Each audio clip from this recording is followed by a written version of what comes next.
hopefully you've managed to print off the My Vehicle design sheet. Now if you haven't, don't worry, you can just use a plain piece of paper or perhaps a square piece of paper. As you can see, I've started trying to draw my 3D shape, which is going to become my chassis, by using the squares on the piece of paper. So if you have got a piece of squared paper, that might be helpful, but don't panic, you can just use a piece of plain paper if you can't print this one off. What I'm trying to do is to use the grid on the piece of paper to help make my shape, my rectangular shape, look three-dimensional. So once I've created the chassis, I'm just now trying to draw in where the axles would be going through my design. So I've got one axle at the front and one axle at the back, and I'm just trying to mark it towards the back of my picture to try and make it look three-dimensional. As I start to add the wheels on the front of the vehicle, there will be 2 more wheels on the back. You can't see these because they're on the other side, so I've just drawn the tops of them. Hopefully you can see those, and I'm adding the washers on the ends of my 2 axles now to stop those wheels from falling off. If drawing in 3D is going to be a little bit tricky, don't panic. You can always just draw a flatter shape. So just draw a rectangle if that's easier and add your axles and your wheels on just as a flat view. You don't have to try and make it three-dimensional if it's too tricky. Once you've created your drawing of your chassis, your axle and your wheels, the elements that we talked about last week, now it's time to start thinking about your design brief. That should be earlier on in the slide, the activity slideshow. So on your design brief, we talked about the fact that these were things that you had to include in your design. They have to be there. As a designer, you'd be given a brief and you have to make sure all of those elements are in. So I've gone to the next page on the slideshow and I've printed off the different parts that we have to make sure. So far I've managed to draw on the seat, I've drawn number 2 the pants door, I've just done the headlights, and I'm just working through now. I know I've already done the chassis and the axle and the wheels, so I'm just adding in my steering wheel. Once you've drawn all of those elements, remember the bits that we said you had to include in your design, use the sheet to help you with some spellings and add the labels onto your drawing. So I've added my seat label, I'm adding my pants door label. Next I'm going to add my headlights label, and I'm going to keep working through until all of those elements from the design brief are labelled on my design.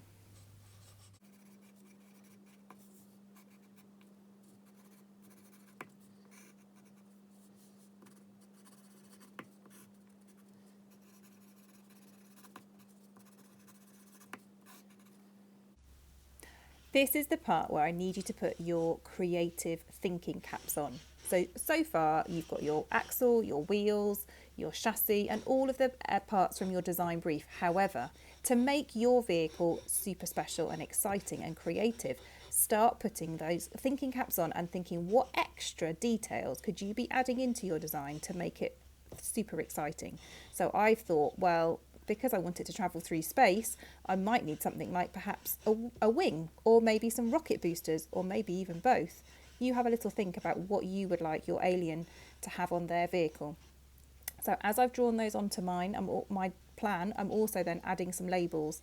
I'm thinking about how perhaps some switches on my dashboard, they might be super fast and extra power that I could be adding into my rocket boosters perhaps.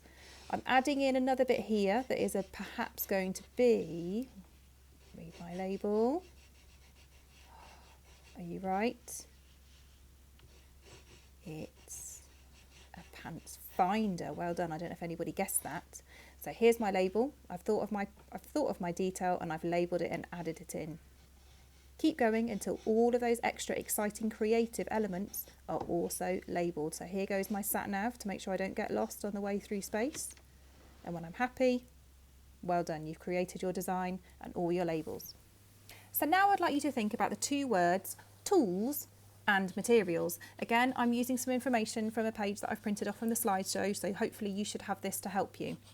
A tool is something that is a device that's supposed to make a task easier for you. It's something that you can use over and over again, whereas materials are something that's likely to be used up or that might get changed through you using it. I've included some pictures of some tools that we would be using if we were in school together, like the hacksaw and the bench hook and the hot glue gun. Now, if you're at home, you might not have these things available to you, but I've tried to include other things that hopefully you would be able to use, like a bread knife or a chopping board, or maybe some PVA glue that you may have. try and think about which things that you're going to need. With your materials, I've included a big list that's just arrived of lots of other things that you may be able to include, that you might want to think about having, as well as your plastic tub and your dowel and your wheels that should have been in your distance learning pack. You might want to use some blue tack for some washers if you haven't got the piping, the blue plastic piping that I've got in the picture. Don't worry, I'm sure you probably don't have that at home. So just some blue tack or some Play-Doh on the end to create a washer should do the job. But things like pipe cleaners or buttons or any scraps of felt you've got at home, they might be useful to start collecting now. We'll talk about how you can use them next week, but start having a bit of a look around and collecting things. So here is my finished design, including my labels, the tools that I think I'm going to need to collect, and the materials I'm going to be looking for as well. Last week, I wanted you to start thinking about your chassis and what you might use to help create this.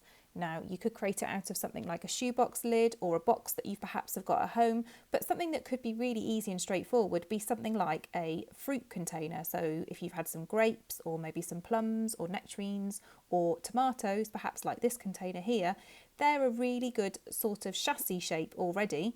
And the thing you've got to think about is, can you find one that's going to be the right size for your alien to fit inside? Now, if you look underneath, what's really helpful is they've got some holes which should be able to help you to fit your axles through. Can you see now I'm just pointing out the holes on the bottom? So if you're looking to find a container, one that's got holes in at the bottom already could give you a really good head start. If they don't have holes, a grown-up should hopefully be able to help you make them, but if you can find ones with, that will save doing a job next week.